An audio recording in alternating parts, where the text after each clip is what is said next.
چند معمولات ہیں، وظائف ہیں، اگر ہم ان کی پابندی کر لیں گے اللہ تعالیٰ ہمیں نیکی کی توفیق عطا فرمائیں گے، گناہوں کی نفرت ہمارے دل میں بٹھا دیں گے۔ اس میں سے پہلی چیز ہے استغفار کرنا۔ استغفر اللہ ربی من کل ذنب و اتوب الیہ، کم از کم 100 دفعہ صبح، 100 دفعہ شام اہتمام سے پڑھیں، زیادہ کی کوئی حد نہیں، جتنا چاہیں زیادہ پڑھیں، جتنا زیادہ پڑھیں گے اتنا جلدی فائدہ ہوگا۔ فرمایا فَقُلْتُ اسْتَغْفِرُوا رَبَّكُمْ إِنَّهُ كَانَ غَفَّارًا، گناہ زیادہ ہیں، استغفار کرو گے میں اللہ تمہارے گناہوں کو معاف کروں گا۔ يُرْسِلِ السَّمَاءَ عَلَيْكُمْ مِدْرَارًا، میں اللہ تمہیں رحمتوں کی بارشیں عطا کروں گا۔ وَيُمْدِدْكُمْ بِأَمْوَالٍ وَبَنِينَ، میں اللہ تمہاری مالی تنگ دستی بھی دور کروں گا، تمہیں نرینہ اولاد بھی عطا کروں گا۔ وَيَجْعَلْ لَكُمْ جَنَّاتٍ وَيَجْعَلْ لَكُمْ أَنْهَارًا، میں اللہ تمہیں اچھی فصلیں بھی دوں گا، تمہیں پینے کے لیے نہریں اور چشمے بھی عطا کروں گا۔ یعنی جس زمانے کے اندر بندہ کسی پریشانی کے اندر گھر جاتا ہے، اگر چند دن استغفار کی کثرت کر لیتا ہے اللہ تعالیٰ اس کی پریشانی کو دور فرما دیتے ہیں۔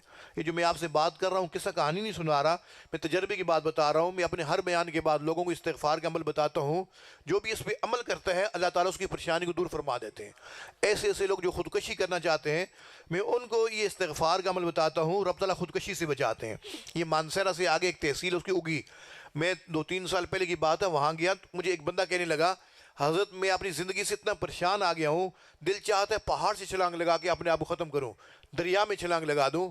میں نے کہا چند دن آپ صبر کریں، چند دن آپ صبر کریں، چند دن استغفار کی کثرت کر لیں، اللہ تعالیٰ آپ کی پریشانی کو دور فرما دے گا۔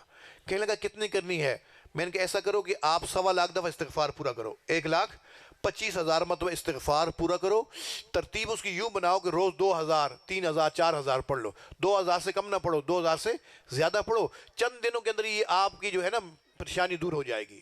خیر انہوں نے کرنا شروع کر دیا ہوگا، 2-3 ہفتے کے بعد ایک جگہ پر میرا بیان تھا تو میرے سامنے بیٹھے ہوئے تھے، میں نے پوچھ لیا بھائی آپ کے ساتھ کیا گزری؟ کہنے لگا حضرت اب یہ آدھا بھی نہیں پڑا تھا، اللہ نے میری پریشانی کو دور فرما دیا۔ کراچی لسبیلا چوک ہے نا، وہاں نعمان مسجد ہے، سال پہلے میں نے وہاں جمعہ پڑھایا۔ جیسے میں نماز کا سلام پھیرا، ایک صاحب مؤذن صاحب کے ساتھ بیٹھے ہوئے تھے، میرے پاس اٹھ کے آگے کہنے لگے پیر صاحب آپ ہماری اس مسجد میں مہینہ پہلے بھی آئے تھے۔ میں نے کہا میں آیا تھا۔ پیر صاحب میں نے آپ کو بتایا تھا نا کہ میرے مکان کے اوپر کسی نے قبضہ کیا ہوا ہے، 22 سال ہو چکے، چھوڑنے بھی نہیں آ رہا، کورٹ کے چکر لگ رہے ہیں، وکیلوں کی فیسیں بھر بھر کے، نوبت یہاں تک آ چکی ہے کہ اب تو میں اپنے گھر کا سامان فروخت کرنے کے اوپر آ گیا ہوں، کوئی حل بتاؤ، کوئی وظیفہ بتاؤ۔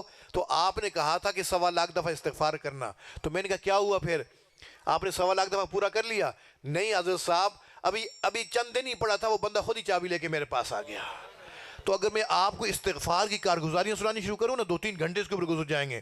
مختصر یہ کہ اگر میں نے 100 بندوں کو استغفار کا عمل بتایا ہے، الحمدللہ 95 نہیں 97% لوگوں نے مجھے واپس جواب بھی دے دیا کہ اللہ نے ہماری پریشانی کو دور فرما دی ہے۔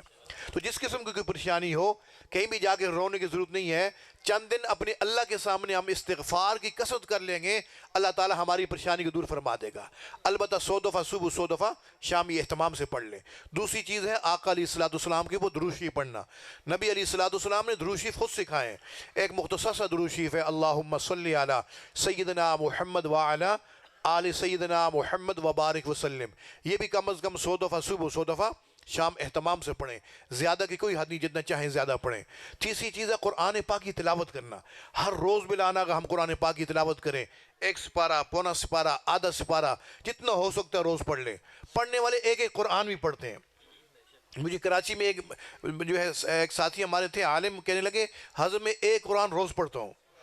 کوئٹہ کے اندر مجھے ایک بزرگ ملے، وہ کہنے لگے میں 2 قرآن روز پڑھتا ہوں۔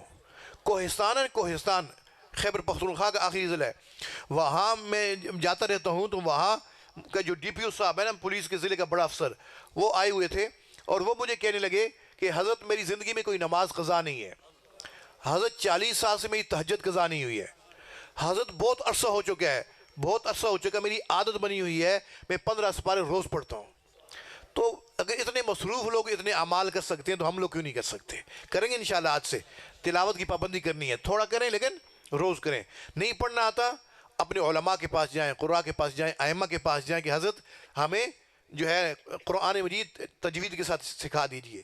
یہ جماعت والے آئے ہوئے ہیں، ان کے پاس جا کے بیٹھیں کہ بھائی ان کے پاس روز مذاکرہ ہوتا ہے، قرآن مجید سکھاتے ہیں یہ لوگ کہ ہمیں تجوید کے ساتھ کم از کم آخری صورتیں جو ہے نا وہ ہمیں تجوید کے ساتھ سکھا دیں۔ جس کو نہیں پڑھنا آتا وہ پڑھنا سیکھے، جن کو پڑھنا آتا وہ باقاعدہ تلاوت کریں گے انشاءاللہ۔ اور چوتھی چیز ہے وقوف قلبی، یعنی چلتے پھرتے اٹھتے بیٹھتے اللہ کا دھیان رکھیں۔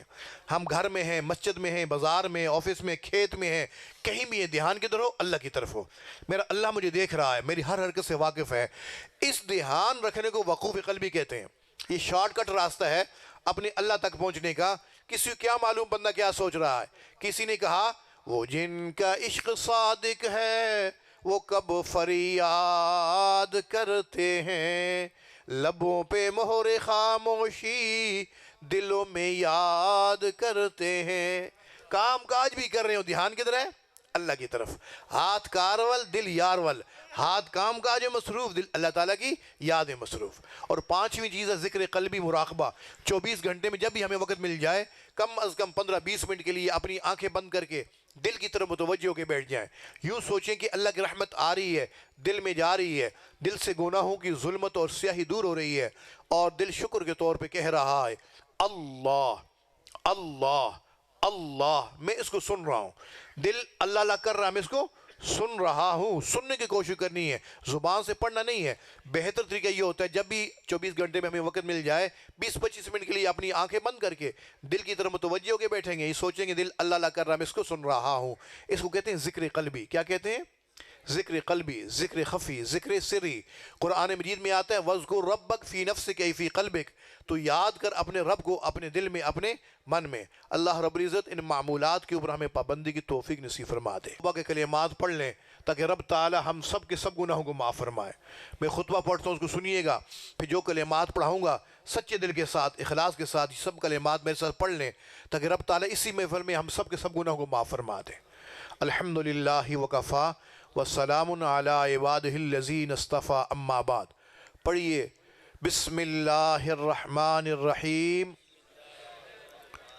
لا الہ الا اللہ محمد الرسول اللہ، اشہد ان لا الہ الا اللہ وحدہ لا شریک لہ واشہد ان محمدً عبدہ ورسولہ، آمنت باللہ وملائکتہ وکتبہ ورسلہ والیوم الآخر والقدر خیرہ وشرہ من اللہ تعالی والبعث بعد الموت، آمنت باللہ کما ہوا باسمائہ وصفاتہ وقبلت جمیع احکامہ، اقرار باللسان وتصدیق بالقلب، استغفر اللہ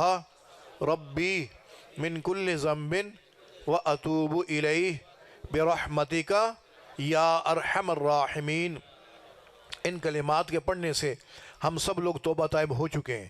یقین جانیے اگر سچے دل کے ساتھ، اخلاص کے ساتھ ہم نے یہ کلمات پڑھے ہیں، اللہ رب العزت نے ہم سب کے سب گناہوں کو معاف فرما دی ہے۔ ابھی ہم یوں بیٹھے ہوئے جیسے بھی ماں کے پیٹ سے پیدا ہوئے ہیں۔